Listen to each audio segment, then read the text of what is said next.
Welcome to guys. Oh, I do that all the time. I'm going to leave that in. live from. I wanted to do that. Oh. Welcome to Guys, a podcast about guys. I'm Brian, and Chris is here. He's now looking at me like I should have done what I said I had wanted to do. Yeah, I mean, you just very rarely do like an interesting intro anymore, and the idea I've that quit. you had. I'm quiet quitting. Oh, I see. I see you've given up on everything. Well, listen, I don't want to date this episode, but you are very stressed out because you're going to see one of your heroes tonight, Steve Hofstetter, do stand-up comedy, and you've got all your heckles ready, and you're just worried that it's not going to go that well for you. I just don't want to get there late, and you know what happens. You guys know, both of our guests do as well, by the way. Both of them. One of them, I think, one of them definitely still does stand up. One of them does not do it anymore, but did do it at one point. So, you know, if you show up late to one of these stand up shows, you better be ready to get absolutely eviscerated by the guy on stage. And that's what Brian's really concerned about. Yeah. And our guests this week are from Stop Podcasting Yourself, Clarke and Dave Shumka. Hi, guys. Hello. Whoa, you guys really have been doing this a while. You guys really know how this podcasting thing works. I would love to say I brought in two legit, comedian guys to do SNL guys. Mm-hmm. Like I was like, oh, we got them coming on. We'll do SNL guys. It'll be awesome. Maybe they've even met some of the people. You know what I mean? Yeah, almost certainly they've met some of the people. That's not what happened. Okay. Somebody sent me a link to a story about Kirk Hammett from Metallica. Yeah. Okay. Wearing a Taylor Swift t-shirt on stage and people getting mad about it. Okay. And I clicked that link and I went there, and one of the subreddits that was recommended to me was Babes of SNL. Nice. And I ended up on that page. for a while. Oh, yeah. All of a sudden it was like 7 p.m. and I'm like, I haven't had dinner yet. I said, wait a minute. There might be something here. And then it just all fell into place after that. But yeah, I went to I was on Babes of SNL for a long time because number one. Is it like it's all babes, so it's like hosts and cast members as well? It's mostly cast members. There's a few hosts. Like they'll have like Janine Garofalo on there sometimes or something. Oh, that's not what I was expecting. No disrespect to Ms. Garofalo. They have Lindsay Lohan from 2012, which okay. I don't know how old she was then, but they do have her on here. She was definitely legal by then. Yeah, she was legal for sure. Thank you. We had a countdown clock. It's It was that was too late actually for countdown clocks, and you know it. The last countdown clock was the Olsen twins, and that was pre 9/11. Yeah, that was before the towers fell. When everything changed when the towers fell. But I like to ask the guests. I've become more of a professional host myself. Brian hates it, but I like to ask the guests, like, what do you get? Did you guys watch SNL? Do you still? When was the last time you watched SNL? Or would you consider yourself an SNL guy at all? Dave here. I would say I watched SNL every week from maybe 1990 to 2015. Wow. And then that's longer. and I'm back on it. I had to let my kids grow up for 10 years, and now I'm back on it. Are you being serious? Do you watch? Yeah, it I watched the last few weeks of this season. I hear it's good, kind of. Well, listen. And one thing I'm really hearing a lot: What? tons of babes. Oh, Okay. dude, Yeah. I mean, it might have something to do with the source of where you're getting the information. But I do know, I mentioned on a bonus episode, I've been listening to this podcast called Joy Tactics with these guys, and Jack Bensinger on there, who's really funny. Go check out Rap World with Connor O'Malley and him and Eric Rahill. But he's a writer on SNL now, and he's like one of the funniest guys. So it makes sense that they have funny writers on there. Sarah Sherman is on there as well. She features heavily on the Babes of SNL. Yeah, they're writing the babes really well. Yeah. She features, and listen, that's the weird part, because that's the first person I've ever spoken to in my whole life that got called a babe, ever. Okay. So because you know Sarah a little bit. I've talked to her. I don't know her. Yeah. But so, and now You think Now I know a every babe. person you've ever met in your life, none of them have ever been called a babe? That's actually Well, it's think just about not some of the something people who've get been- called these days anyway. I mean, some people have been on the podcast. Maybe now they're like, oh Yeah. man, you know. No, there's been some babes on the podcast. It's you know different what I mean? for me because I went to school with the Swedish bikini team. That is, see, That's true. see, and these people, I'm on the page, and Me and, too. Are you on Babes of SNL? It's fantastic. It See really you later. is. So I just thought I would like bring it up and read some of the comments. Okay, but you Much have like- other stuff as Nope. well, right? We're gonna read only comments. Here's this one: Anya Magliano. She's UK SNL. Oh First yeah, is- that's something that they're doing now. Is different countries have their SNL now? I've seen it on like Prime Video or whatever when I'm scrolling through. That's Dave like can tell you. That's a that- very. Dave can tell you that there was a Quebecois version of SNL. Yeah, okay. SNL Quebec ran for 10 episodes about 10 years ago. And that one, and I cannot even imagine how much blackface that had in it. To shout out to our Quebecois listeners, very, very racially heavy duty in their Quebecois comedy. No, that only made it 10 episodes though. No, I I don't know why. I do wish they'd do SNL Ohio. Why not? I mean, it kind of is, right? It's not to like. Yeah, I feel like it's like I just lost everybody for a second. I feel like it's kind of meant for Middle America, famously, right? SNL, like it's meant for everybody across the country. It's meant to like be for anyone to watch. Well, this guy, the first comment on Anya Magliano's is just a guy saying yes. Okay. Then the next guy did a heart emoji. Then the next guy said, "Those legs behind a desk." Okay, but that's not where you'd want to see the legs because the desk hides the leg. No, but that's what they're saying. They're putting her behind a desk with those legs. Oh, they're saying You know? like Yeah. this is And a this big is mistake. British SNL, so they're those legs behind the desk. Pity.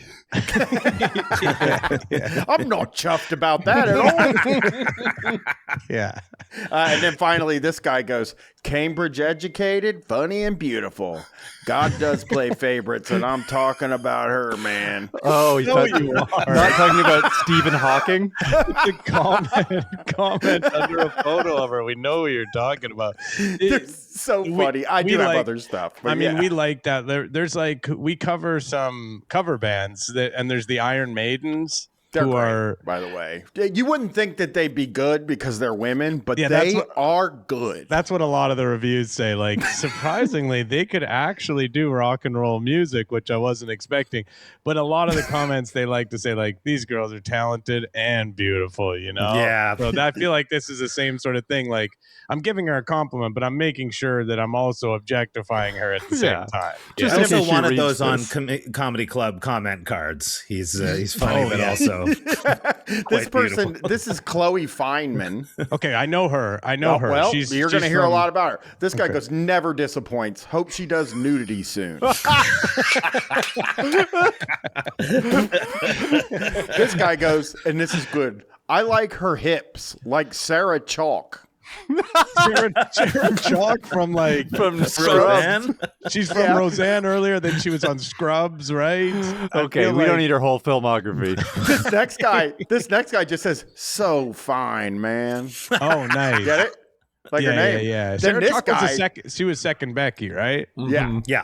Yeah. This next guy goes, "Her nude body is," and then he has the sweating emoji. And he goes, "I love how she's not ashamed to be all natural and having a perfect shape."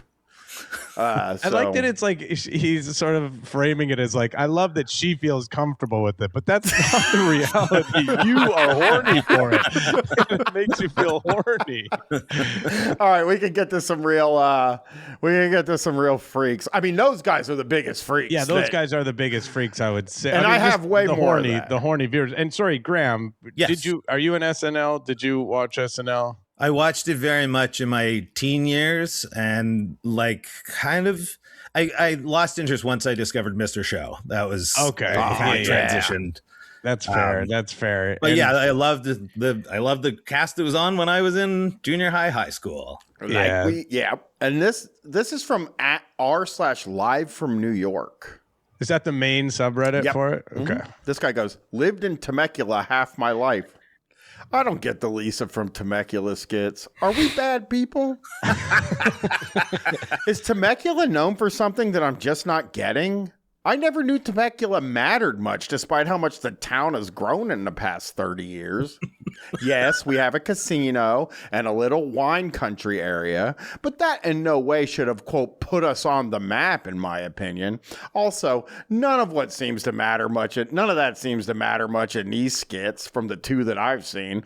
Lisa from Temecula is just a weird, quote, extra person. I suppose there's a few of those in town, but I don't really go out much to restaurants, so maybe that's why I just don't get it. Literally putting in your review, I don't get out much. Yeah. I'm a hermit, and so I have no expertise in this whatsoever, but I don't feel like that character. Yeah. I don't see that character around my home, which is the only place that I ever am. I think it's just like maybe the name or something, right? Yeah, I think it's probably a funny sounding town. Yeah, funny sounding name, I think, and he's taking it a bit too seriously, I think. And he's offended weirdly by it. This person goes, I always thought they used the town name because it sounded funny and no one outside of California would know where it is. I love this character. So I don't know the character enough to say the character is Ego Nwadum, who I think is no longer on the show, but she was like a sort of an extra person, and she likes her steak overcooked, and then she just carves like she tries to slice it, but it's so tough that the whole table shakes. Guys, I'm underselling it, but SNL's back. Actually, yeah, Ego Nwadum, I'm seeing some people talking about her. Fine ass queen, so gorgeous. Nice. She's very funny. She used to be on Comedy Bang Bang all the time. I haven't seen her a lot on like the SNL stuff, but she's super funny. Bad bitch alert. She looks fuego. That's a guy. That is not me. I didn't say that. And then this final guy just goes, honestly, ego makes me hard. So, me too, man. Appreciate the honesty. So you're back on Babes. I popped back over to Babes of SNL. Okay. When you mention a babe's name, I got to read some of the comments about said babe. Okay? So yeah, the OP actually did. This guy's like, I've lived in SoCal for many years. SNL, New York City comedians seem to have a huge hate boner for San Diego and LA. They'll go out of their way to make fun of it anytime they can. I guess them making her from Temecula is related to their random contempt for paradise. And the person goes, yeah, maybe. 100% possible that it's because they hate California. Yeah, I think that one person nailed it as we did. I think it's just a funny sounding random kind of name. That's all it is. Yeah. Yeah. So I remember I read the SNL one of the books. I think it was the like oral history, and one person at one point said, if a character has a funny name, the sketch is going to suck. I read the book, I think, too. Listen to the book. I didn't read it. It's a long book. And yeah, who did they have reading it? It would be great if it was Don Pardo. Truly, I have no idea. It was not Don Pardo. I don't remember. But I'll read any of those oral history books. You know what I mean? Yeah. Wish some of these SNL babes would give me oral history. That would be great. This is a question from Live from New York. He goes, can we really say live anymore? Just like MTV no longer has music, we can't say that SNL is live anymore when it relies on so many pre-recorded clips. Oh, I see. Like the Lonely Island. But they were always doing those, weren't they? They always from day one. From day one, they had those like the short films. There was one guy who did all of those. I know Albert Brooks did a lot of them. He did, but there was. This has been a thing that's been claymation guy who got crushed all the time. Yeah, that couldn't have been live. Mr. whatever his name is. It couldn't have been. It's impossible. It's literally impossible to do that live. So, yeah, I feel like maybe they do more of it now. Again, Dave would have, he's our like resident SNL sort guy. Of the SNL guy. Yeah. Yeah, like I don't know if they do it more, but I think it's probably that he doesn't like the the like lonely, like those types of things. He doesn't like the music videos. Yeah, So he wants a really long, like, political 12-minute sketch about the thing that happened in Congress that week. And that's what I'm looking for. As a Yeah. The Very one, I want it to leftist. peter the fuck out. That's what I'm looking He for. goes, I'm not saying I don't enjoy them, but the videos have just become more and more common. Every season has increased their usage, maybe competing with TikTok, Instagram, and YouTube. Mhm. I'm sorry, this guy is a show business expert. And What do you he's, guys like better? Do you like the in studio stuff, or do you like the video produced stuff? I like the video videos. stuff. Yeah, The I video would laugh produced more stuff at the videos than I would. It's obviously going to be better, right? Like they're going to be, you know what I mean? They can do takes on it and stuff like that, so they can get it better. They can do like it's going to be more. But the one thing that you don't get when you got the videos, you don't get when the cast members start cracking up. Oh yeah, That I think we all love. Jimmy Fallon was an expert at that. he's one of the best to ever do He it. was one of the best to do it, and it's like, oh my god, this shit's so funny. They can't even hold it together, and that makes me go crazy. This guy went to read through and rehearsal, and he Yeah. still thinks it's funny. He Yeah. still loves it. Person goes, how do you think they change costumes between sketches? And then, They just go and change costumes. yeah, That they need the time, he's saying, but yeah, like I guess what they would do is they have different cast members in different sketches or whatever, right? That's the way they would do Yeah. that. If they have 2 live ones in a row, then you have somebody who's in that one. They don't come out maybe till later in that sketch or whatever, and gives them time to do it. well, And this guy goes, sometimes, like at the end, somebody will come out in the where everybody's waving at the end, and they'll still be in costume. Oh yeah, I love that too. this guy goes, every show there are 6 to 7 live sketches, 2 live musical performance, and weekend update, which is live. But you want to stop calling the show live because these days they do 3 taped segments per show instead of 2. So this is not a popular sentiment. This guy says, have you seen season 10? What about season 9? That also goes on quite a bit, where it season 10 and 9, I'm like, okay, whatever. But when they start saying like, does anybody remember season 27? What was season 9 and 10? That would have been in the 80s, right? Yes, those are the 80s. I wonder Yeah. if that had the like Martin Short and Christopher Guest and Harry Shearer as the like the synchronized aquatic, swimmers. yeah. They couldn't have done that in studio. No. That's true. Don't This even guy have a goes, pool. it's just the name of the show. We can still say Better Call Saul, even though there are times on the show where it would be better not to call Saul. Really bad. That's not a good. One of the worst examples I've ever seen in all the time doing this show. That's really good. It's playing against type, you see. I mean, that's Have they considered not calling Saul? yeah. That guy made me disagree with them. Yeah, he goes, commercial parodies from the 70s, deep thoughts with Jack Handy. The show was never 100% live. I see where you're coming from. I don't actually. Like when the guy's like conceding that, he goes, and that the pre-tapes nowadays don't make me laugh as much as the live sketches or feel as SNL-ish as the live sketches do, but it's always been part of the deal. So mature man. This is from Rotten Tomatoes. I went to Rotten Tomatoes to read some reviews. I love Rotten Tomatoes. I don't care anybody says they hate on it. That's how I figure out if I'm gonna like a movie, and it very rarely steers me wrong. I'm not joking. Like if it has a That's certain where I'll go first. yeah, if it has a certain percentage of critic score, you can't. I'm gonna go off on one of my rants again. Oh God! But you cannot go. The audience score has been absolutely compromised by these like bot farm things or whatever. They've like figured out a way to game that. But you can go on the critic score and it will not steer you wrong. What's for your movies. threshold? Like, what? You won't It depends see on the anything type below. of movie. That's a great Okay. question, David. Depends on like the kind of movie. If it's like a blockbuster or whatever, if it's like a stupid kind of comedy, then I'll maybe lower it because I know the critics tend to be a little harsher on those. But like, I mean, if it's a 90%er, that's a guaranteed I'm going to like it pretty much every single time if it's getting 90%.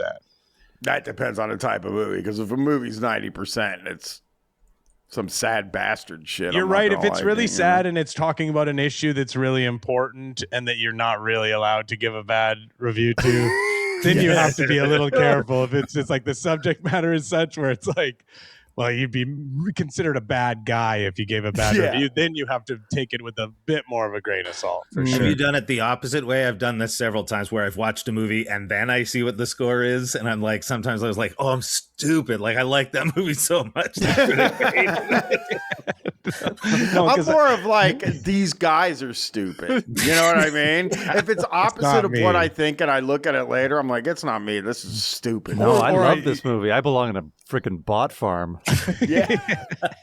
Yeah, you're not allowed to love a movie anymore, according to Chris.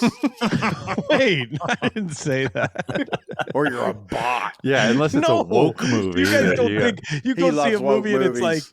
it's like some horrible movie and it has like 99% audience score. You'll see this all the time. Trust me, you guys aren't. I can tell you're showing your ass right now. You're barely ever on RottenTomatoes.com because you guys just don't know. Sometimes all the time.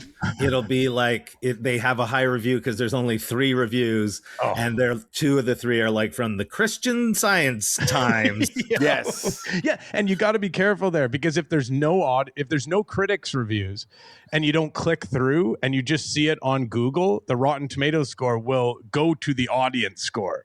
So it's like if there's it's like, oh, it's got 91%, and you go and it's got no reviews from critics and it's just the audience score. I've been tricked a couple times by that.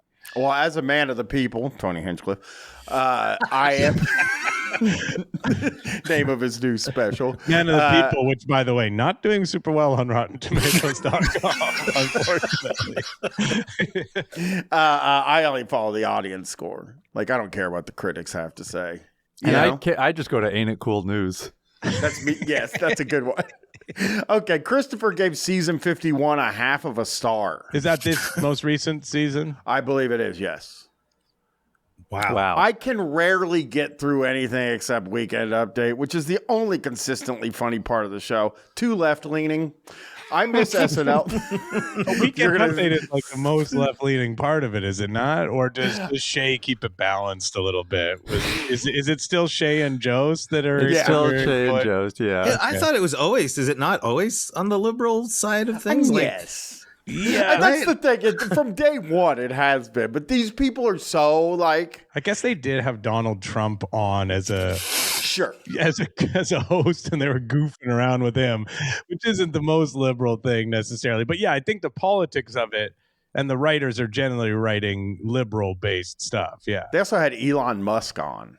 Yeah, but which is an episode I watched. That was when I put my politics aside and I just had a laugh. Yeah, I mean, funny is funny. Funny is funny. Yeah, and if one guy knows what's funny, I love that clip of Elon Musk explaining some of the jokes he pitched at SNL. I don't know if you guys have ever seen that. Oh, you really do have to watch it. They're like some of the dumbest, worst ideas you've ever heard somebody say. So then I said, what if I said poop? I mean, it really is like it's really stuff like that. It's really crazy, yeah. Like it would be a good SNL sketch. Like the video became a regular character, and the guy says poop becomes every week he's got to be on, and they bring him back just to do that sketch.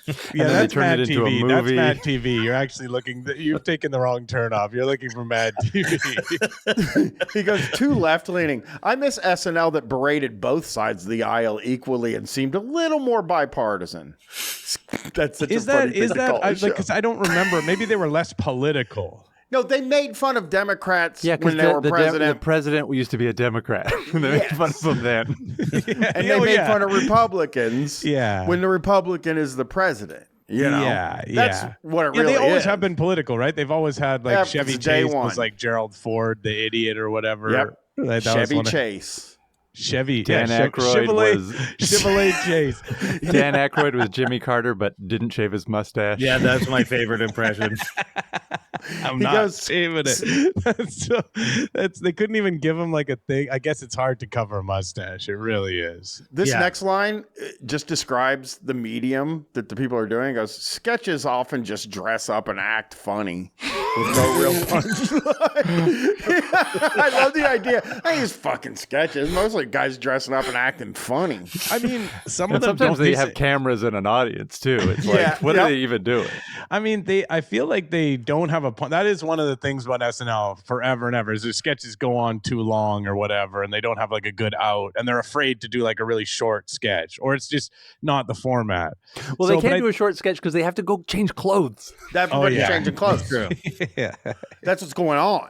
And he goes, time for new writers and better casting as They well. literally bring in new writers every single year, I feel like. It's like a constantly rotating thing. He goes, no real standout stars anymore. I miss the 90s. I think that for like several reasons he Do you think feels what the era was that most movie stars came out of? Because I feel like there aren't so much now, but I feel like they were around for a while. There's like every cast member got a movie, and there's no more superstars. But I think they there. do become famous, right? That's the whole kind of idea. They're not ready for primetime players. Like the idea is that these are people, we discover them, we make them famous. But I think, maybe you're right, Graham. Less of them become. I'm trying to think of who, like Beck Bennett or whatever. He won't become. He'll be in movies, in comedy movies. Yeah, but he won't get his own like vehicle or whatever. Yeah, Can you get him on the show? Can you get him on the show? We tried to get Beck Bennett on the show, actually. And he said, we tried to get him and Kyle Mooney on the show because they had a new podcast. But we didn't hear back. That's all. I'm not. We don't want to. Fucking way. I think those guys are so funny. I don't want to say anything negative about them. Half star. Season 50 was so good. Oh, that's interesting. The extreme changes in the writer's room have caused a horrible mess. It's just plain not funny, childish in the worst way. Time to bring in new writers, but not these ones. Yeah. No, I hate these writers. And this is one more from Miguel. He gave it 2 stars. Okay. I've always been a fan of this show. But lately, except for a few sketches, I don't find it as funny as in previous seasons, except for Weekend Update, which is very funny. The rest of the show's tedious, and even the guests can't save it. In season 50, they brought in a bunch of SNL legends who saved many sketches and episodes, and I say this with great regret. Well, I think that's nostalgia, right? That's like the thing where it's like, these are the people that I grew up with, and they came in, and it was great to see them. It is. This is from Saturday Night Live season 50 when things were better. Yeah. So this is the good. It's a good season. 1 star. They keep going to the same dry well of lame political jokes. Not funny, just kind of boring. Guy that's offended by the political jokes every time. Every time it's a Republican guy that's offended by the political jokes, and I love it because they don't see that in themselves. Yeah. You know what I mean? Like the guy doesn't see it himself. Like he's like, I can laugh at myself. Yeah. And you never can. Yeah, Ever. I agree. I think some of them, listen, I've seen some of I don't want to agree with the person posting, but I have seen some of the political ones that are very boring, like the cold open ones, where they don't seem to really do jokes. They just seem to like I'm playing this character and I'm just going to actually say a line that they said. Like, I'm not going to do any sort of satire or anything like that. And I feel like that's what they did with Sean Spicer. I feel like I didn't know who Sean Spicer was, and then he was on there, and I was like, I'm missing a chunk of information. Yeah, I do not care about Sean Spicer. Yeah, Sean Spicer. He was like around for such a short time. They had Melissa McCarthy playing him, right? Yeah. I think they've kind of felt like they're like, all right, Melissa, just go out there and do your thing, Like they figured she could just carry it, right? Yeah, because it's. I guess Sean Spicer was on Dancing with the Stars. Was his big like he got made to look like a fool in the first Trump term. I just don't think they should make fun of my side, which is that's how I feel too. I feel the same way because I'm a lifelong Sean Spicer guy. I only know Sean Spicer as a guy who I had his cell phone number and I used to call him a harasser. That's mostly how I know him. I did love when you did that kind of stuff. He still does it. He says he doesn't do it, but he still does. I do it every now and then just for the love of the game. I don't post it up on the internet, but sometimes if someone's like in the news or whatever, I'm like, hey, I got that guy's cell phone number, and then I'll call him and harass him or whatever. My daughter had a problem with a college professor when she first met Chris, and Chris was like, I can call her. No, that's not how it happened. You said to your daughter that I could call him. Yeah. And you wouldn't do it. Yeah, because it's a private citizen. I'm not going to just call a person. No, fuck like that lady. You know, she's not a private citizen. She writes for Forbes and she does Blue Jacket stuff. Like the Columbus Blue Jackets? Yeah. Okay. She plays defense. Huge team. Huge team in the NHL. I don't know if you guys have heard of them. Yeah, we've heard. We're struggling a little bit. big. Our NHL team is struggling a little bit. But I mean, I guess you guys aren't really you're not a great franchise either.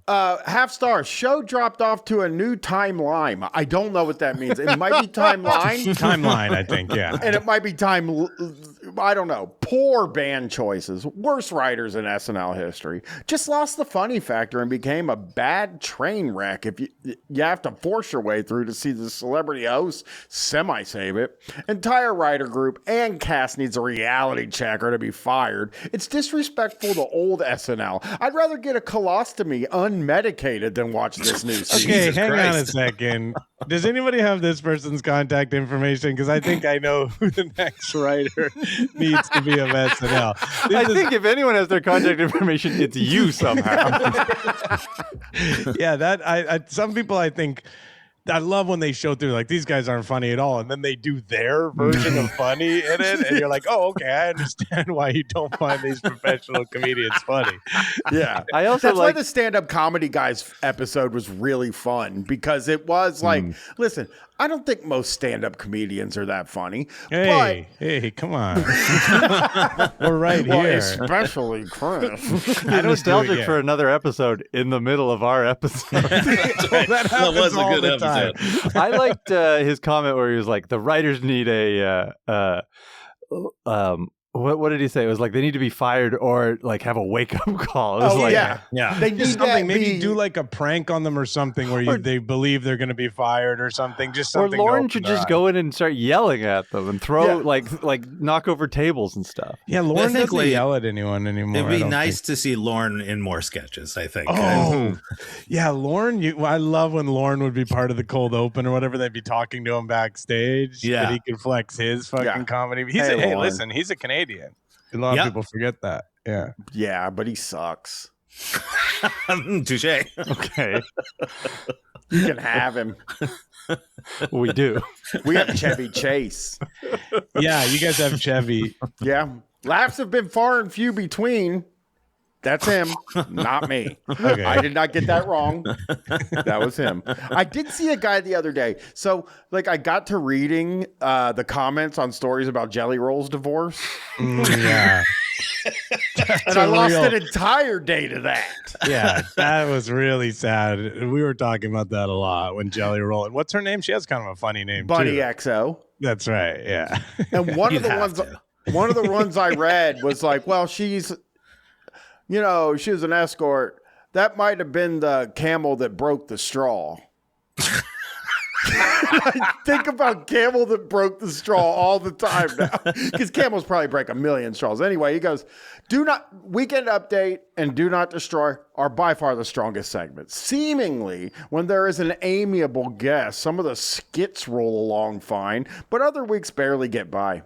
Overall, a dud of a season with limp writing, with very repetitive political rhetoric. And that's how you know why he gave this a bad review.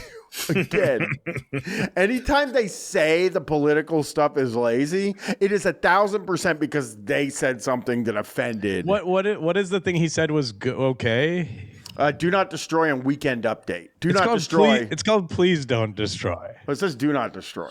I also like that he said, it's good when they have an amiable guest. Like a lot of the guests are just like resistant. No, I don't want to be in any sketches. Yeah, I think the only, like Steven Seagal, maybe. Steven Seagal, I was going to say. I don't want to promote my thing. Yeah. No, please. No. Don't say the thing I meant. That's crazy.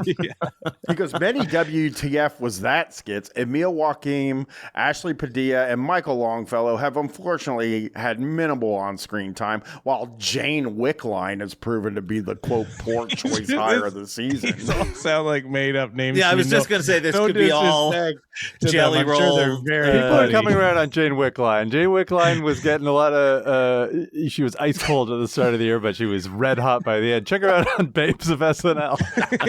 I'll find her real quick. Just give me 1 second. The Bill Burr episode appears to be the agreeable stinker of the lot, but the Shane Gillis monologue will stand as a classic and uncomfortable bomb. Not even the band cracked a smile. Musical guests were poor and bottomed out with Arcade Fire. Bringing back some of the old timers for small cameos has been a pleasant yet futile effort. So how does it get millions of viewers? I think lack of options in the time slot. By the way, that is lack of options in the time slot. People have nothing else they can watch at that time. It's not like I guess elderly people, but they're asleep, aren't they? Like that's the only people who are like, I get exclusively my television via like live television. You know, like everyone else can watch whatever. I can watch whatever I want at 12:05. Yeah, there's 4 networks, and I can watch any of those 4 whenever I feel like it. I can watch anything. Now, right now, I'm watching the new Harlan Coben show, I Will Find You. It's some of the worst television you'll ever see, and I can't get enough of it. It's like one of those classic twisty mystery shows. But yeah, I can watch it anytime. Sometimes I'll watch it late at night, early in the morning. Doesn't really matter. And finally, this is just one more half star. Really sad and painful to see a comedy legend like Mike Myers crash and burn in such spectacular fashion. Grew up and was proud of his Canadian brand of comedy, which makes the fact that he has recently helped usher SNL from the realm of not funny anymore and into the lower realms of non-medi. Non-medi. That's called non. So was he came on as a host? I guess. This he's an older man. Give him a break, man. I know, and he's making Austin Powers 4. We're getting what we want. He's 60-something years old. Like, there's a few comedians who can kind of like keep doing their thing into late, like Fred Willard, like I think of as somebody who just like but I feel like Mike Myers' brand of comedy, it's not really like an old man's game. It's not something that, like I feel like it's harder for him to do, like Chris Kattan. We'll see about that, brother. We'll see about that when Austin Powers 4 comes out. Is he doing a new Austin Powers? He is. That's what he said. Yeah. Yeah. I'm not. Listen, I loved Austin Powers. I love Mike Myers, but I'm not. Baby. I'm not super excited about that. When Mike Myers and Dana Carvey did a Super Bowl commercial as Wayne and Garth, that was really sad. Like, I'm sure they made a lot of money, which is great, but I didn't want Wayne to grow old. Yeah, that's totally true. Those are like young guys, like young in the basement garage or whatever. Like that really doesn't work, and it's really kind of sad to see them still having to do those characters. I wish he could I guess he can just relax and not doing anything. Like he can just retire, right? He has so much money. Doesn't even need health insurance up there. Yeah, he comes back to see his doctor. Yeah. I think he lives in America now. Yeah, but I could be wrong. He's also Shrek. That's true. Shrek, and Chris went to a Shrek rave. No, I didn't. I bought tickets to a Shrek rave. Listen, he's making me go see Steve Hofstetter, but he somehow was not able to go to the Shrek rave. If Steve Hofstetter was at 12 o'clock, the Shrek rave started at 12 o'clock a.m., and I have a toddler, and I could not do it. I bought the tickets before I saw what time it started at, and I just couldn't do it. I'm asleep by that time. I would have gone. If it was at 7 o'clock like Steve Hofstetter, I would have been there.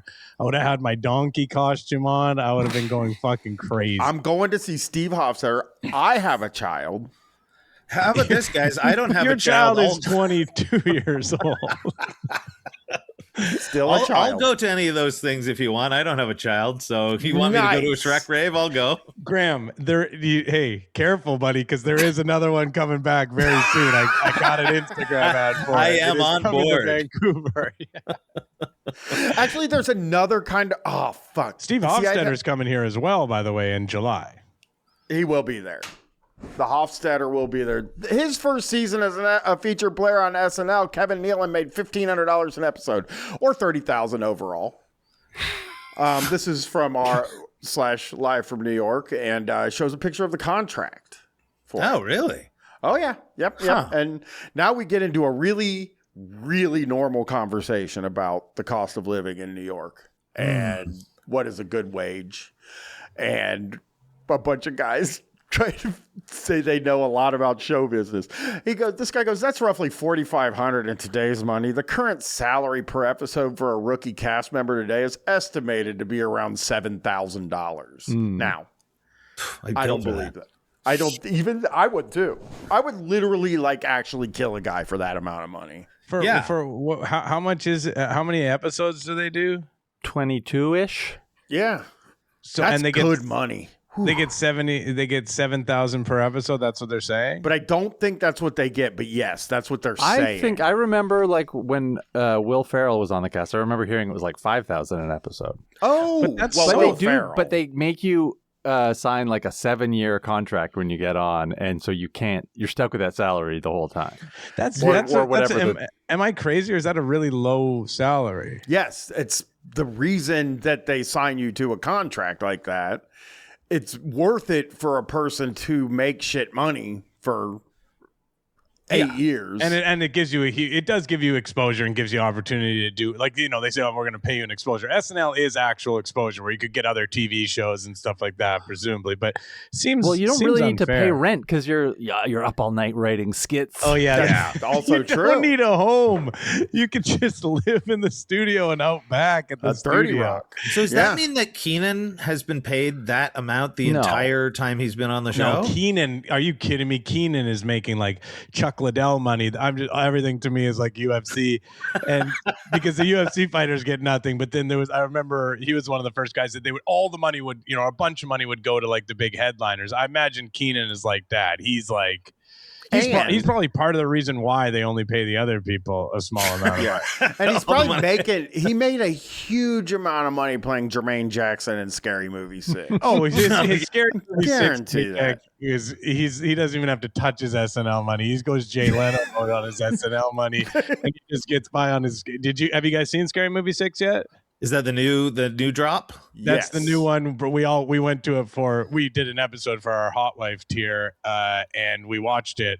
And Brian went to the theater by himself and watched it, which is a horrifying nightmare of an experience. But I went with my friend. It was horrible. And we at least got to like have some fun kind of looking at each other like, what the heck? What did that mean? Why did the Epstein files come out of the lady doing the substance or whatever, But you can't, dissect magic, No, it's like true. it's just you think about it too much and it's like it makes it not funny. Whereas if you don't think about it at all, it's not funny, but it's like you're not upsetting your brain and getting all Well, this guy goes, Pete Davidson said he made $3,000 an episode as a new cast member. There's no way a new cast member is now making $7,000 per episode. So they think it's too high.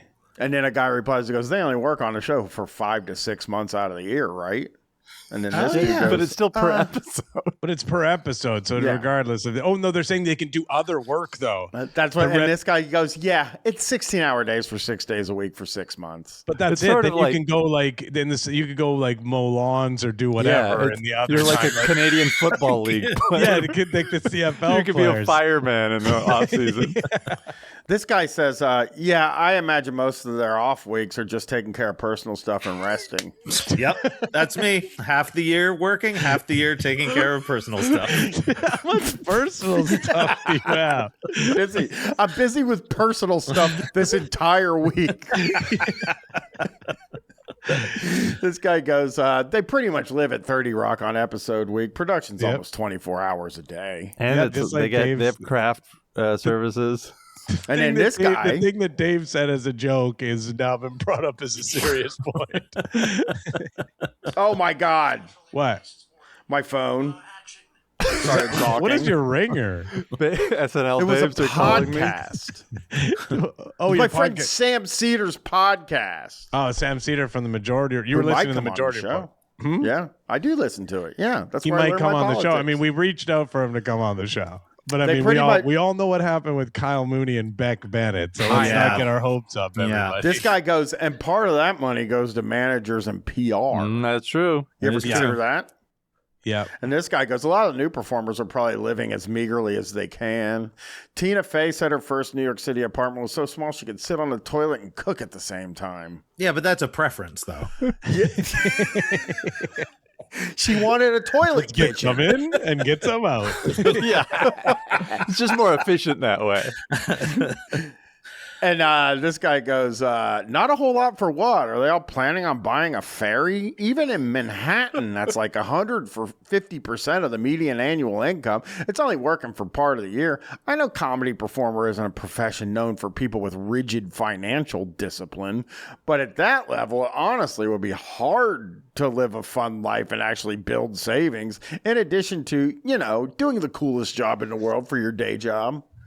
So what's his point? I couldn't figure out what side he was on or what he was trying to say. Well, then this guy goes, I lived in New York City 2 years ago, and passable 2-bedroom apartment for my wife and I in Brooklyn was $4,000 a month. Our combined income was roughly $8,000 a month. Add in utilities, food, MTA, gym, etc. It's not easy to save with the New York City rental prices, and also live, 1, within a reasonable distance of the city, and 2, in a place that isn't falling apart. I feel that. We feel that. Well, maybe get a 1-bedroom with your wife and sleep in the same bed as her. That's what I do with my wife. Yeah. Brian has he's got like a 3-story apartment. It's insane. It's bedroom, like not 3 stories. I live in a 40,000 square feet. But you do sleep in the bed with your wife. I do. Me and my wife sleep in the same bed. I want to say I now do that as well. For a while I wasn't, because we co-slept with Charlie. He would co-sleep in the bed, and I thought, you know what? Maybe I'll just sleep somewhere where I don't get woken up every single hour. So for a little while, I was sleeping not in the bed, but I'm back in my bed, sleeping in a bed. Congratulations, This Chris. past week, that's for excellent. 7 nights in a row, I was sleeping on the couch near the back door because a family member of mine was going through some health stuff, and I had to be able to let them out into the yard to have diarrhea. He's not going to say which of his daughters it is, but this guy goes, I think every new cast member gets an appearance on the Tonight Show and late night, which is probably an easy $1,000 to walk downstairs for an hour. They probably have most of their meals provided. Wait a second. what does that mean? Like you just, because it's in the same studio, you just walk down and get an easy 1,000 or whatever. So it's like, it's not that bad. I think you got to get paid more than that to be on the Tonight Show. Although I don't know. I remember Amy Sedaris said when she went on Letterman, like, you just get whatever scale, union scale, and it was like $500, and she would use the money from her appearance to buy shoes for her next appearance. Oh. Yeah. Yeah, that's sad. Though. Yeah, that's sad, because where's the money? Where's the money going? Going in Lauren's pocket. Let's be honest. Yep. I mean, Lauren is cleaning up on SNL. That's and he produces the Tonight Show. Oh, Seth Meyers. That actually is like you start to think then, like, what's actually going on here? Oh, a lot of your guys from SNL are on the Tonight Show. That's kind of suspicious, right? Yeah, and you're paying them $1,000 to do that? Yeah, in all seriousness, why can't you pay them more? They should get paid more, probably. Yeah, he goes, they probably have most of their meals provided while they're working. From what I've read, the lifestyle is something of a continuation of college for the younger cast members. Roommates, spending ungodly hours late at night with their buddies writing sketches.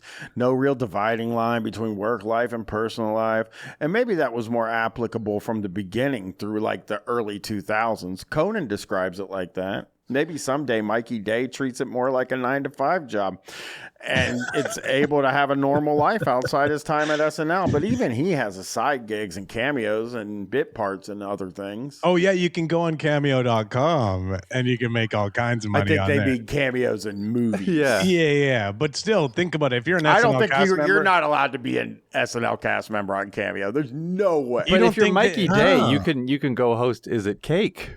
I don't know. You probably get $1,000 for that. I don't know. It's Mikey right downstairs. Day. Is he like a well-known cast member nowadays? Yeah, he's the host of Is It Cake as well. Okay. And Is It Cake is a successful show. Yeah, and let's check where they guess if things are cake. We'll check the producer credits on that one as well. By Lorne Michaels? L. Michaels on there. This guy goes, TV people make less money than most would assume. In 2007, I got to visit the home of a non-lead series regular on a network sitcom. It was just a regular-ass apartment. She wasn't starving or anything, but it was far from what I assumed it would be. Can you imagine the look of utter disappointment on their face when they got invited over to this person's apartment? They're just looking around like, you live here? You're on TV, though. What the hell's going on? Yeah, some of this isn't even brand name stuff. You think you got the... I love they're like, I got to visit the home of a non-lead series regular on a network sitcom. It's a weird thing to say. You're like one of the other Big Bang Theory girlfriends. Yeah. It's coming 3 hours, by the way, after we read a complete bullshit lie of a story about a guy that met Alan Thicke. Well, let's not. Yeah, we This is recorded 2 weeks ago. 2 weeks ago when you guys are listening on the Guys Plus bonus episode. But yeah, they were talking a lot of shit about Alan Thicke, another famous Canadian, and saying that he was a bad guy. And I won't get into it again too much, but basically, this guy who was in the service industry told off Alan Thicke and sort of like made him look like an idiot. And you know who was really impressed by that? Mr. Miyagi. He told him he was really impressed by that. And then he started telling all the other celebrities, and all the other celebrities were like, holy shit, I heard you got Alan Thicke. And it really put him in his place. We used to watch Alan Thicke's reality show, Unusually Thick. I was trying to think of what it was called. I was like, was it Unruly or Unreasonable? Unusually Thick. Where do I know that from?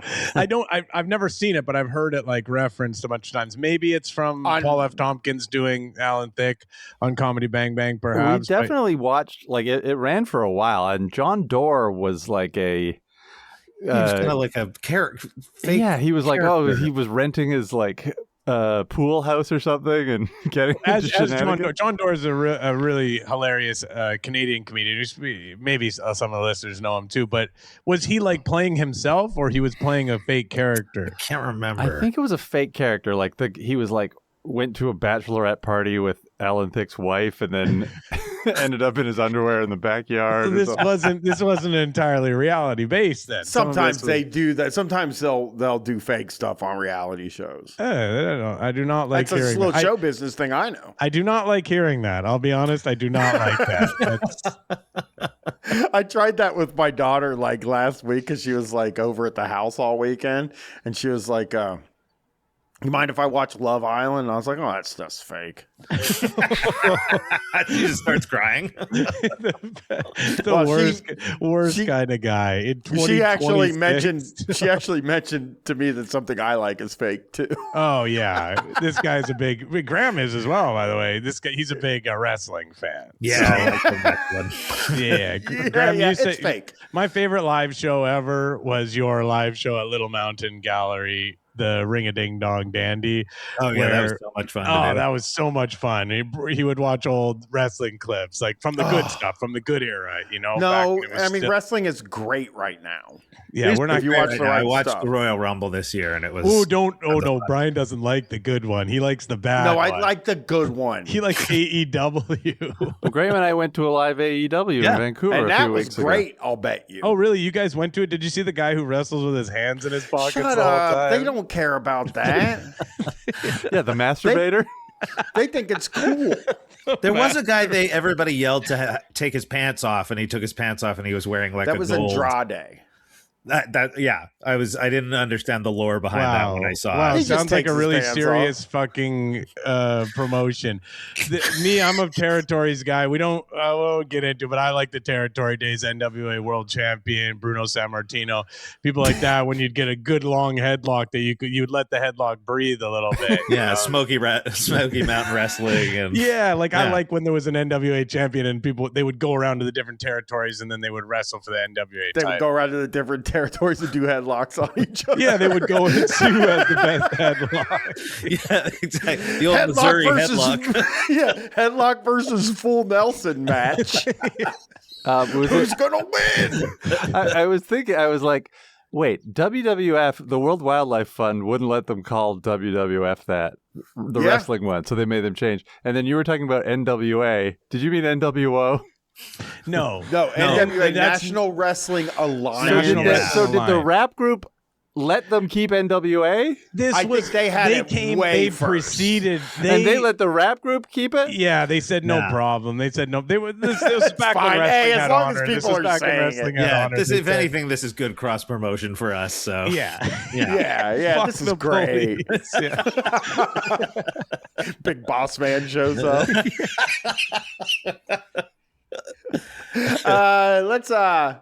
I mean, I just opened up the unusually thick Wikipedia page. I needed to know when it was from. 2014. 2014. That's a lot. Yeah. That's a lot later than I expected it to be. Well, Alan Thicke is dead, so. Yeah. Is he really? Yeah, he's dead. God rest his soul. Just like Mini Gene Simmons from Mini Kiss. Okay, let's stop making specific references to our show. And then I feel like I have to explain them to Graham. God bless him. Graham saw I saw them live in Montreal. Oh, you didn't see the right. Well, Mini when did Kiss, you see probably. them? Yeah. When did you see them? Like a long time ago. Okay, Oh, so you might did have see Joey Fatale. Joey Fatale was he's our favorite. We just know him from one clip at Roverfest, which is a regional Bikini shock festival. jock. It was a bikini festival, and he had been on the road a long time, and there was bikini babes, and he said, "Oh man, these girls are hot, man. What I'd like to do to them, I'm tired, man." And then the girls were looking at him so disgusted. And then he died a couple weeks before He died it came before out. the video came out. Yeah, It's so really- he was tired. He was really tired. He was tired. And This Graham, is- do you remember what Charlie suggested? Past guest Charlie Demers suggested the lead singer of Little Kiss's name would be? Recessive Gene Simmons. That's very funny. Here's another thing I really like is from the r/live from New York. They have ideas to improve the show. Some ideas for the show. Oh, here we go. Not for specific sketches, just overall. No, ideas. for like this is a good one. Could they do another quote anyone can host contest? Oh, buddy, it's not going to be you. And you know what? Whoever it is going to suck. Like, there's no way they would do that now. But there's the reasons that they come up with in this thread not to do it are completely different than the reasons that he goes. In the 70s, there was that anyone can host contest won by Miskell Spillman. Huh. Ooh, Do great name. you think they could do a similar contest with having an SNL fan host, or is the show too reliant on having big names host now? This first guy goes, I just think that's something a young show does, not an institution that's a promotional machine. Yeah. Agreed. Yeah. This guy goes, yeah, it was much more experimental early on. Andy Kaufman, for instance. People wouldn't get it these days. People Steve didn't Martin- really. What did you send me the thing, Brian, about Andy Kaufman, the guy you were reading r/stand up, and the guy who was saying like, I want to go to shows and do some like Andy Kaufman stuff. I was thinking of like reading Wikipedia articles, like just the most boring bad ideas ever.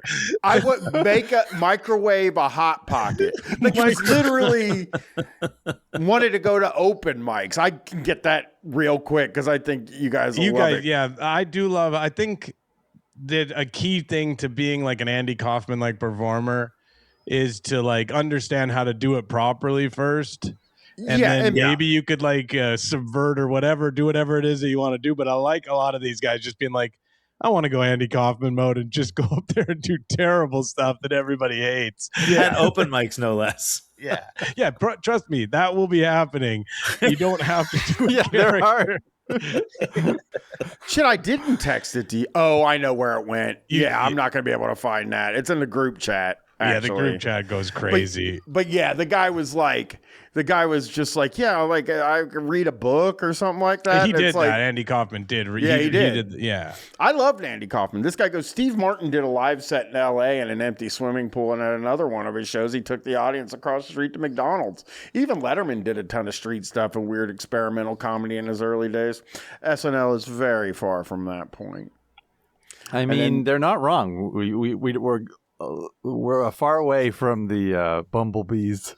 Yeah, the hamburger. I listened to. I was listening to this podcast with my favorite British comedian, Bob Mortimer is his name. He's like he used to be part of like a comedy duo, but he's very, very funny. And he said like a super interesting thing where he said comedians used to be idiots. Like they used to be stupid and they used to leave the stage and they wanted you to think they were a funny idiot. And now it's like not like that, you know? No, they love it when you think they're smart. They're smart they are the and they're like, truth. they're like cool and whatever. Like we've gotten too far away from that. I think that I'd love to see some more dumb comedy, like get back to that. This guy goes, they probably could, but you would get an insane American Idol level of submissions from every up-and-coming actor, stand-up comedian, and improv performer, hoping this could be their big break. The amount of work it would take to go through them all would be enough reason why they wouldn't want to do Why it. don't you just pick one? On top of all the other reasons why they wouldn't want to do it. And this guy goes, they could turn it into a show. I bet you they have thought another of that. Lorne produced show. Follow the money, Miskel Spillman. Because American Idol style contest with SNL cast as judges throwing skits at people with very low prep to see throwing what they do. skits at people, like hey, like you're at a chop shop, and there's a mob boss is coming in. Go, okay, be Mr. Peepers. Like Mr. Peepers. That would be a fucking awesome show. I would watch that. Mr. Peepers is Chris Kattan, and he's a monkey. Right? He's a monkey. Yeah. Just bring random people up on there and be like, be Mr. Peepers for 3 minutes. I think there's no way they haven't thought of this and tried this. You know what I mean? Like at least Yeah, like, done, America's like, a Next test. Top sketch guy. I would say Yeah. the last part of this where he says they could broadcast over 10 to 15 weeks and the winner could host one night of SNL the next season. Yeah, I mean, They if this did- was like they would have done it. Lorne Michaels produced a show, I think, called Bring the Funny, and Keenan was one of the judges, and they had stand-ups go on, and then people doing sketches as well. So it has happened. It has happened. I don't know if Lorne produced it or not, but definitely Keenan's been on it, and that was. And then they roasted one of the stand-up comedians. They really made him look like an idiot. I mean, That's America's good. Next Like Top, Kill Tony. like top, there's like what was the comedy one? What was there was It's called Bring Kill the Funny. Tony. Bring the Funny was hosted by Keenan Thompson, or judged by Keenan Thompson, Jeff Foxworthy, and Chrissy Teigen. Chrissy Teigen, Oh shit, Chrissy Teigen. She's So the funny. big three, the comedy's big three. Jeff Foxworthy. And it Chrissy featured contestant Matt Rife. Oh, that's where Rife got his start. I bet Tegan gave him the fucking breaks. Chrissy Teigen. Chrissy Teigen does not have a comedy background, does she? She probably went fucking nuts on him. I mean, dude, I just read this. This is an old story, but she like severely bullied some child online. I remember reading about that. So I feel like it is kind of in her wheelhouse to be like, mocking these people. Yeah, on She stage. should be on Kill Tony. Oh, buddy, Chrissy Teigen on Kill Tony would break the internet straight up. I mean, This guy- it sounds good to me. This guy goes, perhaps one of the funniest bits ever would be if they picked a random person to host just once and acted like there was nothing strange about it. Oh yeah. And then this guy is in riff mode. He goes, if April Fool's is ever on a Saturday. Nice. That is the law. Statistically, it can't be. I don't. And also though that everybody would be like, "Oh, it's April Fool's." Yeah. You can't even do an April Fool's joke anymore, really. Yeah, this person goes, the show doesn't take risks like this nowadays in the hosting or musical guest department. Just look at the crazy range that we would get in the first few seasons. I mean, the Preservation Hall Jazz Band was a musical guest. Can you imagine a jazz artist on SNL today? I'd like to see a greater variety in both slots. I would love to see a jazz band I on would like, SNL. I'd like to see a jazz artist as the host. I mean, I feel like they do a variety, like still, they'll do like athlete. Like, what else do you want? Like, they'll do athletes, they do political people. That's But right. not as musical guest. No, yeah. They could have Trump as a musical guest, and that would have been great. Oh, yeah, the Kelsey brothers doing as the musical guest. That would be so good. Have they hosted? I don't think so. I don't. I think heard they- a little bit of their podcast recently. Is very funny. Yeah, we on this podcast, we are big fans of large football brothers. Yeah. Just in general. There's a lot of them. Oh, I This remember person- JJ and TJ Watt were hosting a game show about playing tag. Oh, See what I mean? There's an endless number of large football brothers. You can look it up. There's like literally 150 of them. this guy goes, nope, not in the age of social media. Nobody has a social media presence clean enough, and that won't make some segment of the viewing public upset. No, you don't have a social media presence Yeah. clean enough. They get new cast members every week. Yeah. What Or every year. These are, and there's, listen, Every now and then, Shane Gillis, it does kind of catch up with them, and then but for the most part, yeah, everybody has a clean enough social media presence to get on the show. Not me. It's several racist posts. Yeah, I mean, listen, Brian, I know you like to brag about your old racist posts. Travis Kelce was the most recent athlete to host, apparently. So Travis Kelce didn't even let his brother come on. No, I know, that's rude. That's very rude. I would but I let guess my brother come on. He's the famous one though, right? Because he's obviously getting married to Taylor Swift at Madison Square Garden. Square Garden, yeah. But there's there's never been a brother sister combo that were on SNL, right? There was no, or am I wrong about that? No, I don't think so. I mean, obviously, were there any siblings? If they were ever going to have sibling hosts, they number one would have to be the Sklar brothers. No, I mean like cast members. I mean, the Jim and John Belushi, I think, were both cast members. Joan and Jane Cusack, is that possible? Joan and Jane? Wait, I don't think Jane Cusack ever. Not Jane. Joan and John. John, I don't think was either. John Cusack. Now he has a social media presence. Yeah, he does. You can get a cameo from him, which I was shocked. I didn't think he was cameo level, but there it is. He weirdly had me blocked on Twitter. Really? Yeah. I didn't do anything to the guy. Maybe I did. He might have read some of your older posts. According to one of our guests, John Cusack vapes on planes. Yeah, Chris will like that. Yeah. That's cool. Even worse is if you're a squeaky clean and people will hate you for not being edgy. You can't win. Miss Rachel gets too much hate because she supports LGBT rights and she's as family friendly as they come. I think she gets hate. She got hate about supporting Palestine. Yes. Well, that's why she can't be the guest host. Yeah, that's the reason why they can't have Ron. And it's crazy the market they're missing out on there. If they had Miss Rachel, babies who are up at midnight, they would have an insane. They would have every toddler this side of the Mississippi would be tuning in. I mean, this guy goes. I remember back in the olden days, Jay Leno would get so much hate because he wanted his comedy to appeal to everybody. Conan gets hate because he refuses to mock Orange Hitler. Jimmy Kimmel gets hate because he apparently mocks Orange Hitler too much. And Jimmy Fallon gets hate because he messed up Orange Hitler's hair. Also, Fallon, even more so than Leno, tries to really appeal to everybody. Jimmy Fallon also, he cut his own thumb off or something like that when he was drunk. He's apparently a real problem drinker. He was in Vancouver and he like stood up in a restaurant and did like sang songs and that nobody wanted. He just got up and started singing in this restaurant. I want to be that kind of famous. And then he was a guest on stage the next night when Paul McCartney was in town. So it was like, ladies and gentlemen, the legend himself. Was he a contest winner? He might have been a contest winner. Jimmy Fallon. Yeah, I guess when you're that famous, like he's like, I'm the host of the Tonight Show. If I get up on this table and start singing, it's gonna make everybody's night. But it's when the moon hits your eye, he's not a professional singer. He's drunk off his ass, and it's like people are trying to just enjoy their night. I mean, I think he's trying to take his wedding ring off, but he's causing a giant finger evulsion. There's no need. Literally anybody can host now. Just go on social media and grow your brand. That's how people like Jane Wickline and Veronica got cast. What's up with Jane Wickline? Who's Jane Wickline? Is she? I'm going to look her up now. She's a young cast member. She did a lot of like piano-based Weekend Update desk pieces. Okay, I don't really recognize broke through her with her luge sketch. Okay, you really do know your which SNL. Was a pre-tape. Yeah. Which I hate.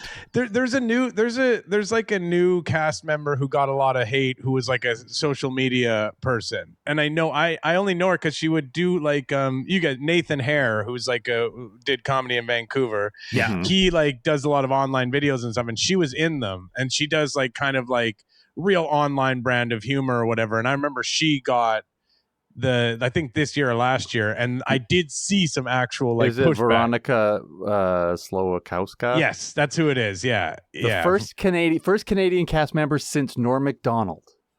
Really? Oh wow! That's Jane- yeah, that's her for sure. Yeah, she's like by all accounts really funny. Like she posts funny, but she has that sort of like style of comedy that's very like off-putting to regular guy. people. Yeah, like to like regular people who are tuning into SNL.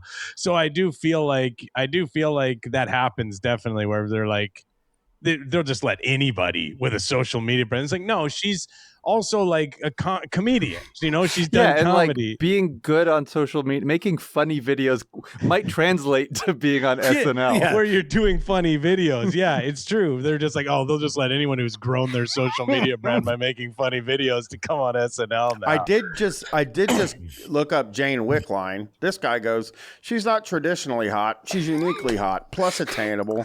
She seems like someone who would. Oh, that's Plus brutal. attainable. Attainable. Well, he does say she seems like someone who would appreciate a genuine compliment on any of her work or talent or looks. Yes, there's Sydney Sweeney and the Anna de Armas who are hot, but Jane is the delicious burger when someone else is having a delicious pizza. They're both delicious and wonderful to enjoy, but for entirely different reasons. That's the most insulting hot. She's a thing. burger. I mean, that is insulting in so many ways. But isn't there like a saying about cheating on your wife? It was like, oh, why would I go out for burgers when I got steak at home? Yeah. But this guy's only like, well, pizza is good. I only like pizza and burgers. Yeah, I think What if maybe you he had wrote a it. delicious pizza and a delicious burger I think he at the wrote same it as time? steak. He wrote it as steak first, and then he realized that's too insulting. Like, let's just make it pizza. The other Yeah. thing's pizza. Like, they're just different. You know? Here's a good one. Cute knockers and nice thighs. Always felt she was hot, but knew nothing of this undiscovered country. I think that's just a little joke, you know. Oh, okay. Dang, I had no idea how tight her body is. I take back all the bad things I said about her. Like I said some bad things about her in the past, but now he's seen the error of his ways. Yeah. Is there? There's not. This is only for babes, women. There's no site for men. where men have- Unfortunately, no babes on the. There's no Oh, man Andrew on the babes of Dismukes SNL. is very attainable. It's still it does feel like, not to get too woke here, but it just feels a little bit unfair. They're just trying to be funny on a TV show and they have to like, I mean, I guess they'll never see it, but you know, the idea that women are just out there doing a comedy show and there's this entire website that's just like talking about how hot or not they are. Yeah, I think when a lot of people get, a lot of female comedians get a job on SNL, they're like, oh, I hope I can land a husband from Reddit. What about this guy who says what? I think they pointed out that she's taller than a lot of the other female, and this guy goes, "Want me some giantess, please?" And then he gets a reply, "Given that I'm only 5'8", she'd be all the more giantess with me." Oh yeah, I'll be one of those little guys' big girlfriend. Every guy's dream to be a little guy, big girlfriend. What do you think the most attainable hotness man of SNL has ever been? Like somebody you're like, that guy he is hot, but you could get it. I feel like I'm going back to. I mean, Not Adam Rob Schneider. Sandler. I could never get Rob Schneider. Rob Schneider, you could never get. I know Colin Rob. Quinn? Rob's a personal friend of mine. A real man.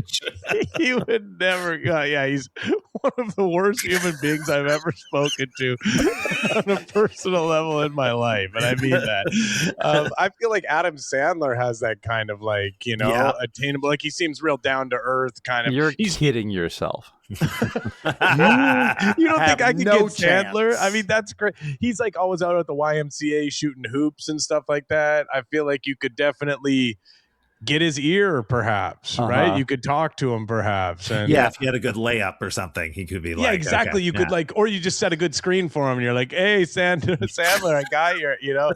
And then he respects you on like a basketball level or whatever. So this is from Quora. This guy asked, why was Chevy Chase banned from hosting Saturday Night Live in 1997? I think that's just. I know the answer to this because I saw the Oh, documentary. I you do watched. not know because this guy's going to tell you. I think it's just for generally being a bad guy who Yeah, everybody hates. unpleasantness. I have a unique perspective on this because prior to that date in 1997, Chevy Chase had also hosted Saturday Night Live on October 7th, 1995. At that time, I was working at NBC Digital. specifically on the sports properties, developing a Super Bowl website and an Olympic website for 1996. I'd been working at NBC in New York since July, so you can imagine my reaction when Chevy Chase showed up in the afternoon. They announced that they had the O.J. Simpson verdict. The world would have it. Whoa, I did not expect that. Huge day.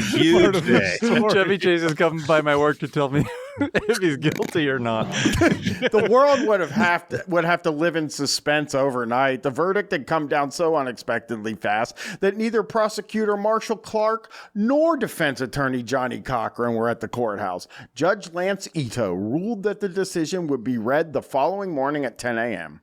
As we sat in shock at how quickly everything had unfolded, a voice came from the doorway of our open office where we all sat in cubicles. The voice said, "Are you guys with Saturday Night Live?" I replied without even looking up, "No. We're a new division with NBC Interactive. But We're developing a website for the Super Bowl and for the 1996 Atlanta Olympics. The judge is named Lance Ito." But you would know where both of those things are since they haven't. He goes, but the writer's room's across the hall and the main offices are by the elevator bank. Then I saw that the person asking the question was none other than Chevy Chase. Wow. So I quickly added, but you would know where both of those things are since they haven't changed them. He laughed and motioning to the TV asking, "Do we have a verdict?" Allison Davis, formerly of the Today Show and now working in the news division of NBC Interactive, pointed out that we would have to wait overnight for the verdict, explaining the reasons as she briskly walked out of the door on her way home. I'd packed up my laptop. There's a cast of characters in this story, I will say.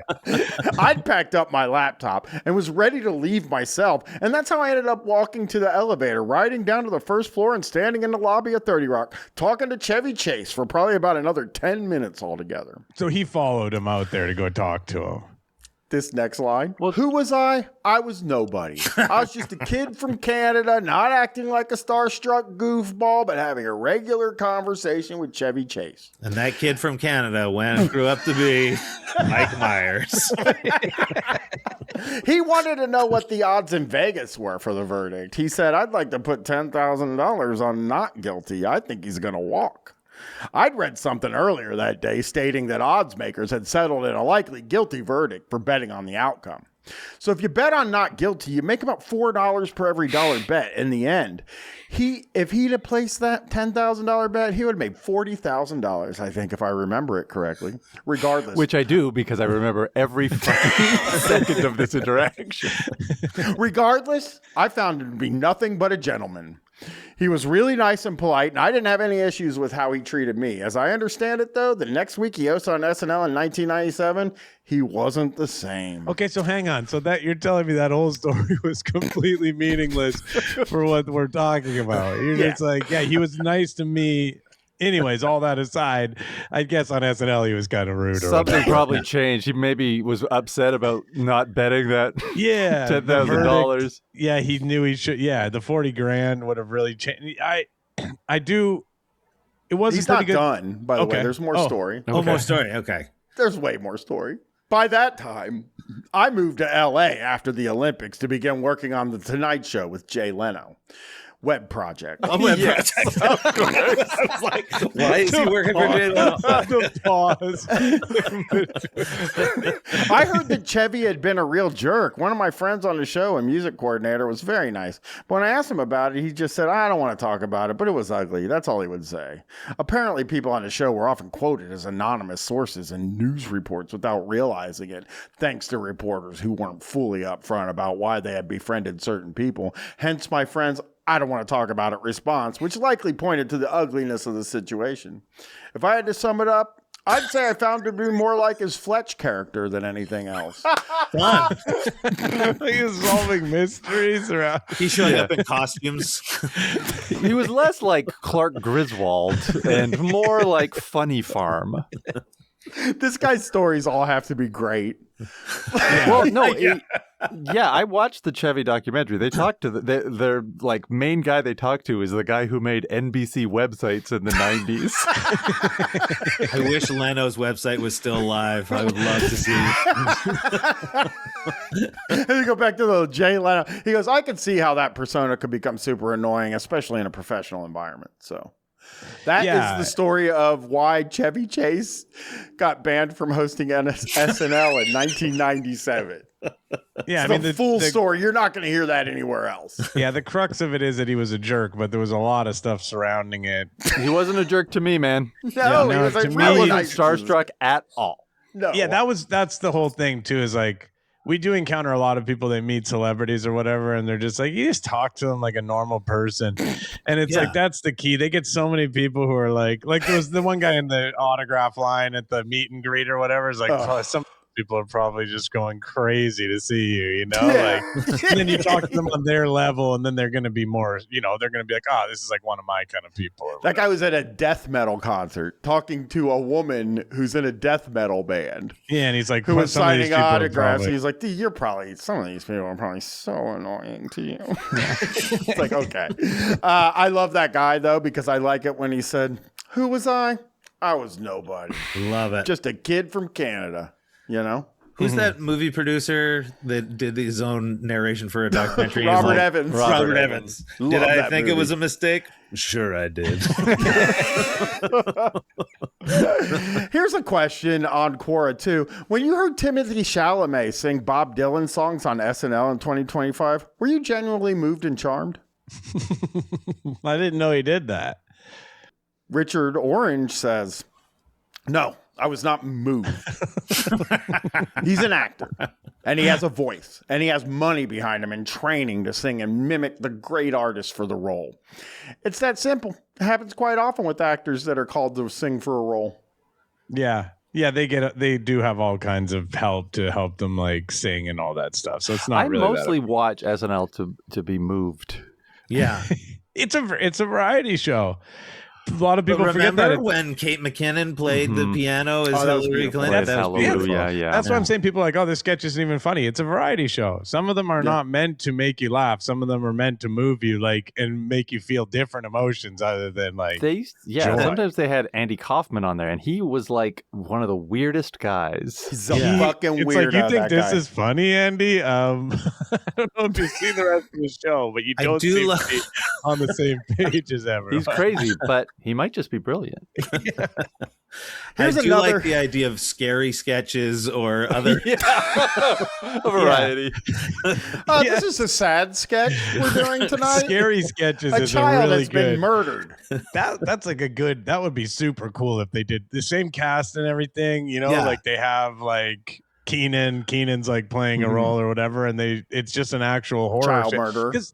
Yeah, he's a child murderer in it. Or I guess it would be hard to come back. You'd have to do that last, probably. No, you do it in the middle. You do it in the middle, and then he comes back out, and he's just like doing that crazy host who's dancing. What's up with that? Yeah. What's up with that? Wee. This person asks an interesting question that you don't think about often. Why does SNL begin so late at 11:30 p.m.? They're not ready for prime time. SNL was always intended to be a late night show so it could do comedy that would be censored at a more family-friendly hour. When SNL started in 1975, it was a genuine shock. It was edgy and brash, covering topics like sex and drugs with a F them if they don't get the joke attitude that had never been seen before on American TV. Putting the show on at primetime would have guaranteed NBC running afoul of the FCC, but the show was perfect for late night slot when standards are more relaxed. Of course, after 45 years, SNL is hardly cutting edge. As one of its early writers put it, you can only be avant-garde for so long before you go guard. But the show is still broadcast at 11:30 because that's just part of the show's DNA. As of 2017, however, NBC broadcasts SNL live everywhere in the contiguous United States. West Coast viewers see the same show at 8:30 p.m. The East Coast viewers see it at 11:30. Yeah, you can watch it earlier. You can if you want. This is a person, Michelle, went to go see SNL live. She's from Des Moines, Iowa. Ooh. And she said, fun experience, but the show was just average. We purchased a ticket to SNL at an auction and were able to choose our date. They don't announce who the host is until 2 weeks before the show. We had Octavia Spencer, so we were thrilled. Father John Misty was the musical guest. Hey. Chapo Trap House fan. Father John Misty. I like him. He used to play with the Fleet Foxes, I believe. He's probably great. No, he didn't. He didn't. I've seen him live before though. Father John Misty. It was a good show. My wife listens to one of his songs. Okay. Yeah. Probably Yeah. more than one, but I know that song. Yeah. It's a woman's song. Okay. More of a song a woman would like. Who wears short shorts, that kind of thing. Yeah.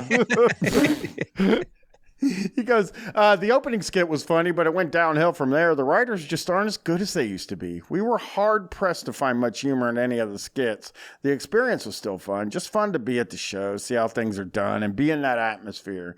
When we got home, our friends had all watched, as had our family, hoping to see us. They all agreed it was one of their weaker episodes, but then in general, the writing is just not so funny anymore. Gone are the Conehead days. Oh boy. They don't make them like the Coneheads anymore. Why don't I like this show I liked 50 years ago? Yeah, the Coneheads is genuinely 50 years ago. And it's just guys with cone heads. Yeah. Well, they're aliens. It's a little bit deeper than that, Brian, and that sort of shows that you didn't really get the jokes and stuff. I mean, Coneheads. I watched that movie a million times growing up. I watched the movie. It was on TV quite a bit, I think. I would watch it on TV a lot. And I would watch it all the time. But Land Shark, that's a different thing. Yeah, Land Shark is different. Land Shark. What if there was a land shark movie? Yeah, that'd be good.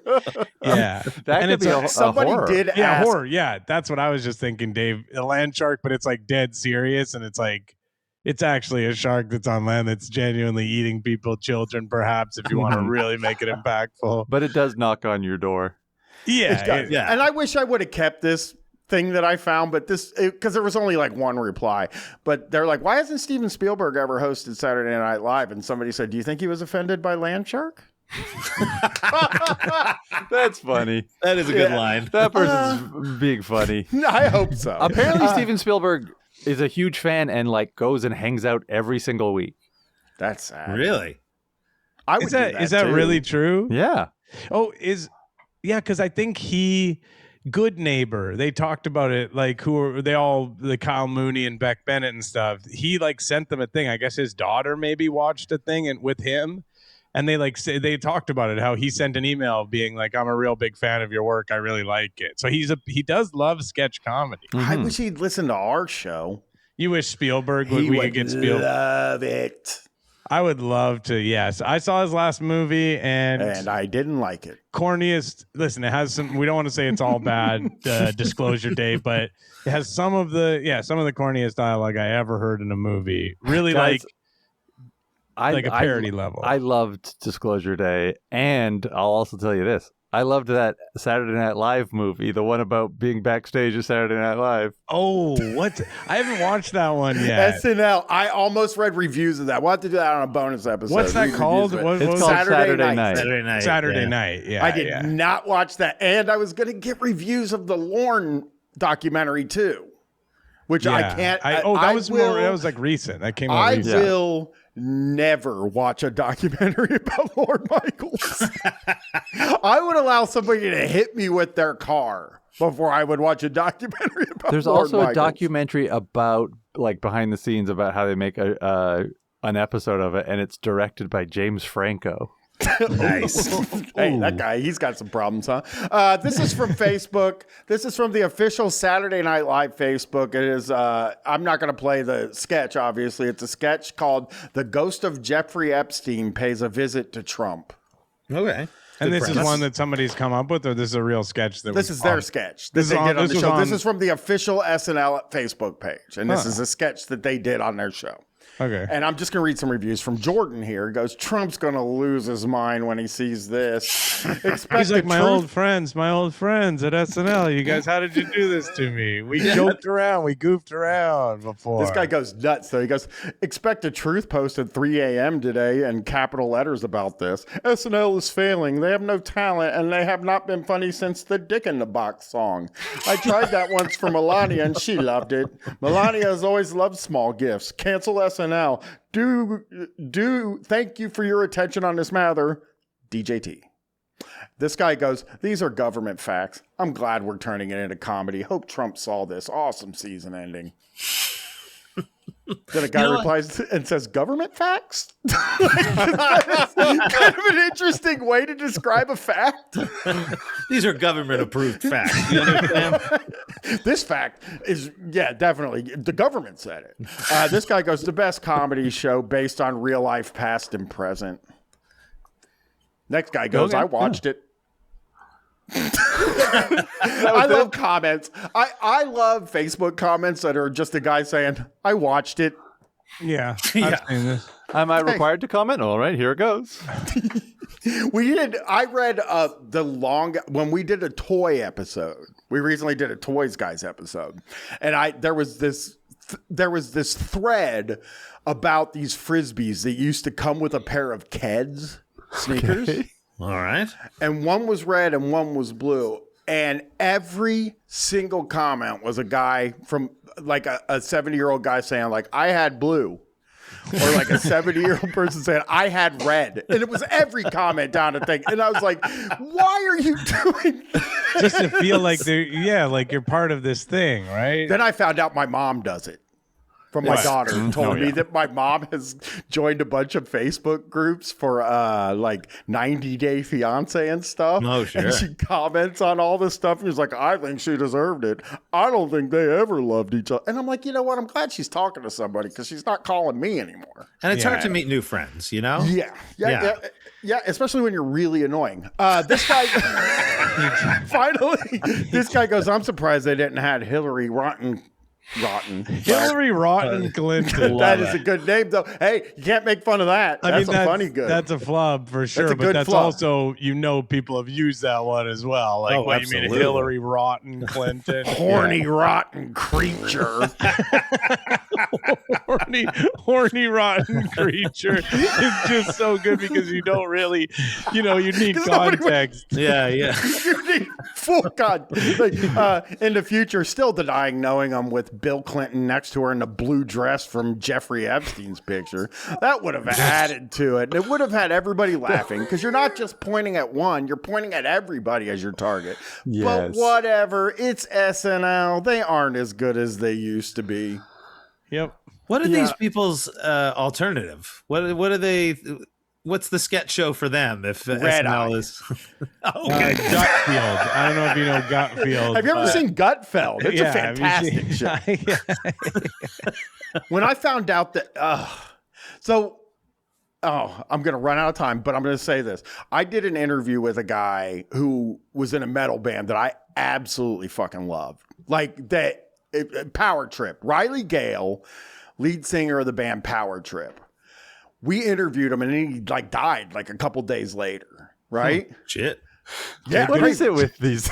This is a really good way to end the episode. But the album's awesome. If you listen to I don't remember the name of the album, but the album's awesome. It's like 30 minutes long. It's heavy as hell. And anyway, I was I'm really honored that he would want to talk to us. And then I found out that he was friends with Greg Gutfeld. He's not conservative. You know what I mean? He was definitely not a conservative guy. But it was Greg Gutfeld. Just a fan of his Greg's comedy. Greg Gutfeld saw me say something nasty about him because he played a Power Trip song on Gutfeld. And he was like, little did you know I've had him on my show. And then sent me a link. And I was like, oh, Riley. Gutfeld's bad. Yeah. But, whatever. I love that guy. I love that music. I thought about that earlier about how Kevin Nealon, we were talking about his paycheck, and the last thing I heard of him was that he had Jeff Dunham on one of his hiking podcast or whatever. So I guess we're making fun of Jeff Dunham on this show. Please tell me now? this is a true thing, that you're not just, this is a real true. thing? This is a real thing. He had Jeff Dunham on because we saw Jeff Dunham on Bill Maher's. Oh, and it was good because there was a part in it where Jeff Dunham was and then Bill Maher was like the Strait of Hormuz. Yeah, he made a comment. He made a reference to the Strait of Hormuz, which we're big fans of. I love the Strait of Hormuz. He said, I've got a production crew that could help you out with that. Right now, they're busy in the Strait of Hormuz. And Jeff Dunham looked at him and registered that he was trying to make a joke. So he's like, Opening laugh. Opener very laugh. nice, Bill. You've done it again. But yeah, he mentioned on there that he was recently on Kevin Nealon's show, and I realized that there's like these old comedian guys and stuff who are just like, no, Jeff Dunham, he's like an old comedy guy. We started, we're both comedians. I'll have him on or whatever. And it is Jeff Dunham doing an interview on Bill Maher and saying, like, turns out people in Tel Aviv really like the Ahmed the Dead Terrorist character. Yeah. But did he have a guy with him for his No, that was bullshit. He was puppetless. He showed up that puppetless, stinks. and it's like, that's crazy to me to show up. It's like they don't want to interview you. They want to interview, the old grumpy man or whatever. The old grumpy man who looks like Clint Eastwood. Jalapeno on a stick. Yeah. Jalapeno on a stick. That's Brian's I love favorite. jalapeno on a stick. I'd love to do the accent, but they're not letting me do them anymore. Brian's accent of the week has been canceled. They're not allowing me to do Brian's accent of the week anymore. I would love to get jalapeno on a stick on the show and just interview him. Let me get him real quick. Ryan, you have to go. Let me go grab him real quick. You have to go see Steve Hofstetter. All right, we'll see you all. Yeah. Graham and Dave, do you have anything you'd like to plug? Just look up my post history on SNL Babes subreddit. No, these guys, if you're not, they do Stop Podcasting Yourself, which is one of the best podcasts, maybe the best Canadian podcast. You guys have been doing it for a long time. It was like it was the first podcast I ever did that was like a real podcast. And so I guess that we're not the best Canadian podcast anymore. Well, no, we have you, the nasty American on here that makes us non-Canadian. But it was, I'll still remember that, like going over to your house, Dave, and being like, oh my God, like this show that I listen to all the time, I'm going on it. And you guys should listen to it. I've done a couple of episodes, one after Guys came out, so one somewhat recently. But yeah, there's plenty of people who have been on our show. Beta, who was just on a couple weeks ago on here, she's done a bunch. Charlie Demers, a lot of people. So yeah, go check out their podcast if you like. And Chris, you were really funny on it. So if people want an entry point. No, that's nice. I think on the second episode, I feel like it went good. The first episode, I can't even listen back to it because I'm just like, good one, guys. I know. Now I'm going to listen to it. Now I'm excited. I will be listening to the first one. And then I will also get my soundboard back in order to add clips of Chris being like, good one, guys. Yeah, I really was like just completely out of my depth the first time. But yeah, go Chris, listen to my episode. To tell you, you've been on 3 times. Yeah, I know that. The second time was pretty good, and then the third time was more recently. Oh, okay. Yeah. I thought you thought it was twice. Yeah, no, I've been on 3 times. So listen to the most recent one with me as a starting point if you want to. But yeah, they've got a bunch of amazing episodes. Yeah, we talked. I think at the time you were obsessed with swingers clubs. Well, we're not obsessed with those at all. I hate to tell you that episode could have been done a week ago. Big news! Big news! We're going to talk about swingers clubs on Sunday. Yeah, big news. We have and the Sunday after. We actually talked about it on Bacon Guys. Brian mentioned like, man, I kind of wish we did this episode first. That was his plan, but we did Sex Guys, and now it's basically still all we talk about on all of the bonus episodes. So yeah. All right. We'll see you all next week. I got to go see Steve Hofstetter. Goodbye. Bye. Bye.